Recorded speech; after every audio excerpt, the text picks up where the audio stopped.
Neste corte da live do Análises Renais, o Renan Santos ressalta como vivemos em um ambiente saturado de distrações. Ele aponta que o excesso de informações e discussões vazias criam estímulos constantes que impedem a gente de enxergar o que realmente importa. Em vez de buscarmos profundidade, nós nos prendemos em debates superficiais e opiniões impulsivas e um fluxo interminável de conteúdo descartável. Mas o que acontece quando tudo ao nosso redor gera barulho, mas não significado? Porque os assuntos essenciais parecem não ser ao menos discutidos. É exatamente isso que nós vamos explorar neste corte. A cobertura televisiva e radiofônica da política e dos mercados sempre foi ruído e, com base nisso, distorcia as coisas e apontava falsas prioridades. As redes sociais vieram para piorar esse cenário. O que discutimos aqui, de travesti a golpe de Estado conservador, não tem absolutamente nenhuma conexão com o que deve ser prioritário. Vivemos e agimos em nome do que é narrado, não do que é realmente importante. Basta refletir, daqui a 15 anos, como veremos a histeria bolsonarista? Como enxergaremos os cancelamentos identitários? As políticas públicas baseadas em emoções momentâneas? As trocas de sexo de personagens, a manipulação de crianças, as teorias conspiratórias sobre vacinas, a religião das máscaras, os especialistas em fake news, as agências de checagem, os políticos que praticam rug pull com criptomoedas. Tudo isso é espuma enquanto vivemos em cidades feias e pobres, tomadas pelo crime, sustentando juiz milionário e produzindo menos que nossos concorrentes diretos. Mas quem quer falar disso? Existe um ponto, tá, amigos? Aí esse é onde eu quero chegar aqui. Reparem que nós vivemos uma sociedade do ruído. O que eu chamo de sociedade do ruído? Isso já não é de hoje, né? Basicamente, desde que você começa a ter, vamos dizer, todo tipo de comunicação envolve ruído, e ruído são as informações desnecessárias, ou informações falsas, que geram falsas prioridades e geram tomadas de decisões estúpidas e geram, vamos dizer, encaminhar idiota das decisões dos homens. As micro decisões que todos nós tomamos ao longo dos dias, elas são impactadas por, vamos dizer, necessidades que às vezes a gente sequer tem. Isso, obviamente, se agravou com as redes sociais, porque em vez de delas servirem como um instrumento de limpeza daquilo que era mentira no jornalismo, e a gente acho que tá muito claro para todo mundo que o jornalismo mente, o jornalismo cria falsas prioridades, que o jornalismo necessariamente, não necessariamente te informar, mas ele precisa te manter engajado. Então eles têm que pegar qualquer informação e ficar jogando pro ar, e ficar, olha o que aconteceu, isso aqui é importante, isso aqui é importante, gente, estou falando com não sei o que, isso aqui é importante. Então você fica conduzido em historinhas e narrativas que na prática não são importantes. E a gente imagina, as redes sociais vão cortar isso, você vai focar no que importa, certo? Mentira. As redes sociais criaram suas próprias histórias e suas próprias narrativas, e hoje você vive com muito ruído. E você não consegue decantar o que é ruído e separar assim, ó, isso aqui é o que importa, isso não é ruído. Você vive só no ruído. E por que eu tô falando isso? Pegue boa parte do debate público hoje, no Brasil. O que é realmente importante? Quem está falando hoje em guerra contra o crime organizado? É real. Esse fim de semana eu vi as pessoas agora compartilhando um vídeo do Bukele em que ele basicamente fala, e ele que fez isso, então ele tem toda a moral pra falar, o que nós aqui do MBL estamos falando há 1 ano e meio. Que temos que decretar guerra ao crime organizado, é guerra, e o problema do crime organizado é ocupação territorial. Você viu isso, né, Riso?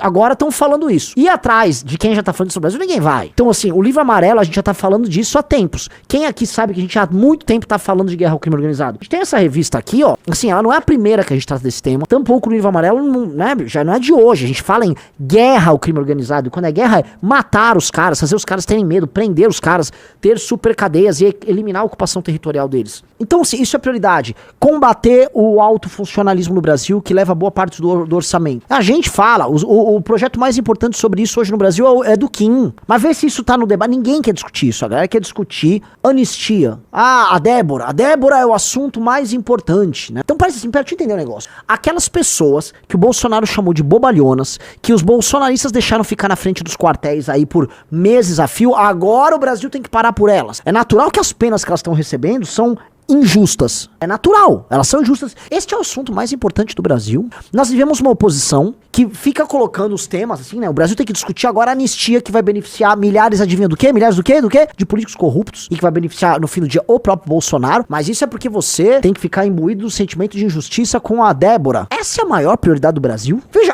essa mulher, a Débora, eles botam as fotos dela com 2 crianças, né? Ela não tava lá só pintando um batom. Eu não concordo com a pena dela. É obviamente bizarro. Mas, gente, ela não é uma santa. Ela é uma pessoa, uma mãe de família, que foi irresponsável, deixou as crianças crianças dela lá em casa pra ir ficar brincando de golpe de Estado com um bando de louquinho. Ela não pensou nos filhos quando foi se colocar em risco pra tentar a porcaria de um golpe de Estado junto com um monte de maluco. Estão vendendo um troço pra você que é mentiroso. Ela é uma pessoa que estava lá cometendo crime sim e que está recebendo uma pena desproporcional por conta disso. Ah, o crime é desproporcional, a punição. É lógico que é num país bizarro em que, assim, bandido não é punido, em que a Suprema Corte fica o tempo todo se orgulhando de diminuir pena de assaltante, de bandido, de assassino. Naturalmente você vai falar, mas isso aqui tá estranho. E sim, isso é bizarro. Agora, por que isto é a grande preocupação da oposição brasileira, sendo que a oposição brasileira não faz nada que realmente importa? Nada! Eu já falei, como é que pode vir de um jogador de videogame que usa um fonão, que é o Kim Kataguiri, ele fica com o fonão dele, principais os projetos e a principal agenda que envolve segurança pública no Brasil. Cadê aquele monte? A gente já fez conta, que são dezenas de policiais e coronéis e sargentos e capitães e generais eleitos pra deputado federal não fazem bosta nenhuma na área de segurança pública. Os temas que importam a oposição não trata em nada. Eles tratam o quê? Do ruído. Então a gente fica vivendo de ruído. Quando eu olho a minha discussão no Brasil, um país que não tem saneamento básico, que as cidades são favelões, que ele tá fora das cadeias globais de produção, que a elite do funcionalismo vive de privilégio, que banco vive de privilégio, que tá ficando pra trás em tudo, que tem uma mortalidade gigantesca, que as pessoas não sabem trabalhar e estão viciadas em tigrinhos e coisas do tipo, ou seja, tem problemas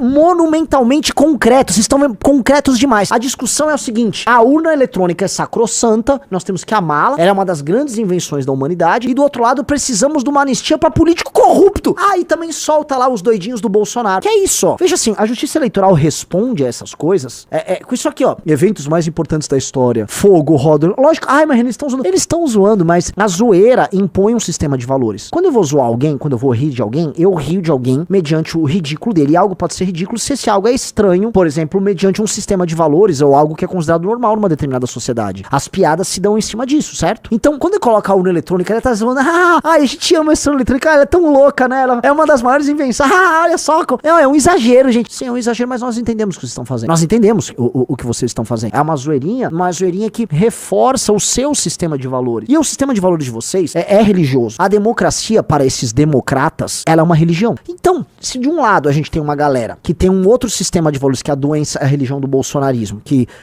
pra ela, você tem que instituir a monarquia do Bolsonaro e tudo vale com quanto o Bolsonaro se beneficie. Do outro, você tem uma religião que é um pouco mais sofisticada, que é a religião estabelecida, né? É como se o bolsonarismo fosse uma religião alternativa, que quer instituir um novo sistema de valores, um novo poder ao redor do Bolsonaro. Do outro, você tem a religião oficial, que é a religião da democracia. E aí, nessa religião, você nunca pode falar mal da urna. A gente deveria, já que se a gente é formalmente uma república, né, e uma democracia, você tem que testar e desconfiar de tudo. A desconfiança faz parte e o teste faz parte. Posto isso, então você tem que acreditar e você tem que testar e tal. A urna não foi fraudada na eleição. E não há prova nenhuma de que as eleições foram fraudadas. Só quero lembrar. Aí você vai pro outro lado. O sistema religioso do bolsonarismo funciona assim. O Bolsonaro, ele é o Messias. Então o Bolsonaro é o Messias. Ele precisa ser protegido, amado, e ele vai nos tornar feliz apenas existindo. Bolsonaro respirou, eu como bolsonarista estou feliz. Entendeu? Essa é a relação.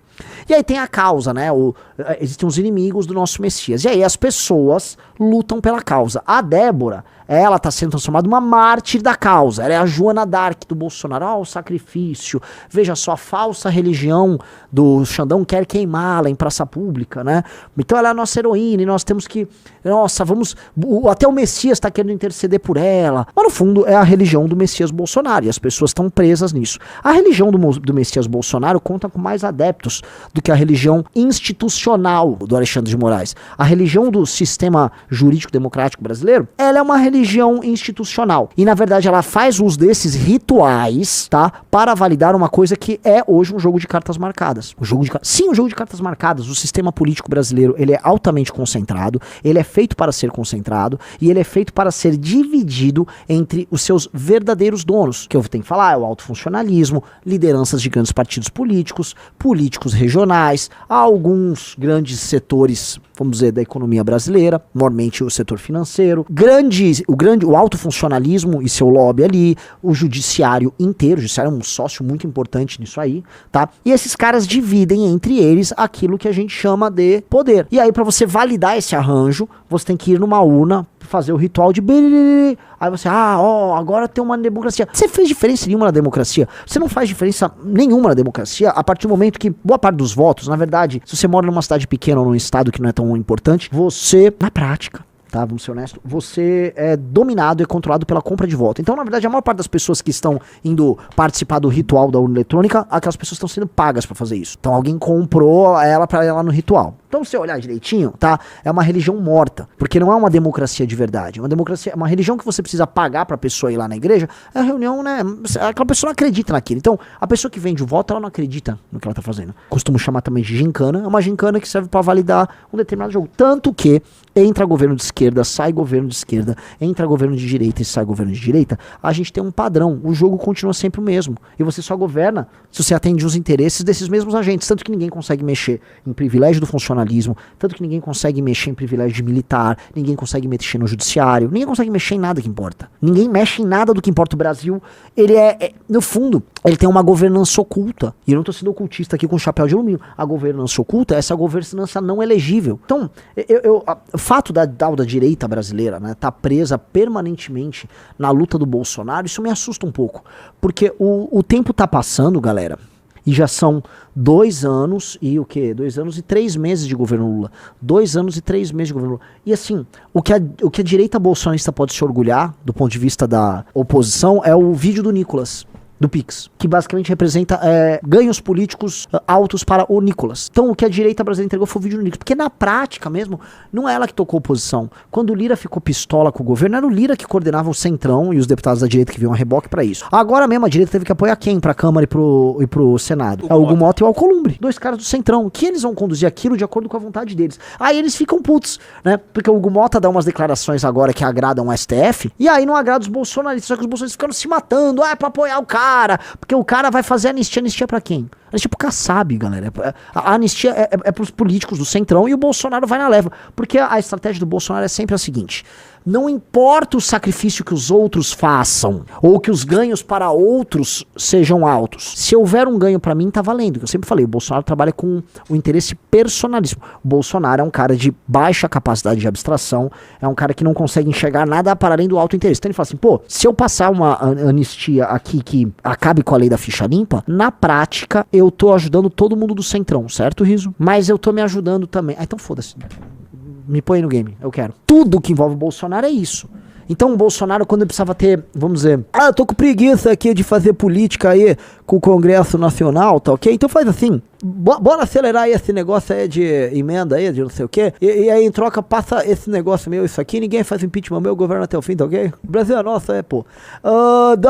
Dá todos os meus militares aí pro Centrão e em troca, sei lá, né? Em troca o quê, né? Assim, a agenda ideológica dele nem andou. O preço aí pra não pegar a rachadinha do Flávio é acabar com a Lava Jato? Então acaba. Vamos acabar, ué. Salva o Flávio, então tá resolvido aí, pô. O cara quer ficar me ferrando, é? Então o Bolsonaro troca tudo por um benefício que seja pequeno pra ele. Essa é a lógica desse cara. E aí, o que vocês acharam desse corte? Já deixa sua opinião aqui nos comentários do que você acha sobre a fala do Renan. Já se inscreve no canal e já deixa seu like, beleza? É isso aí, valeu!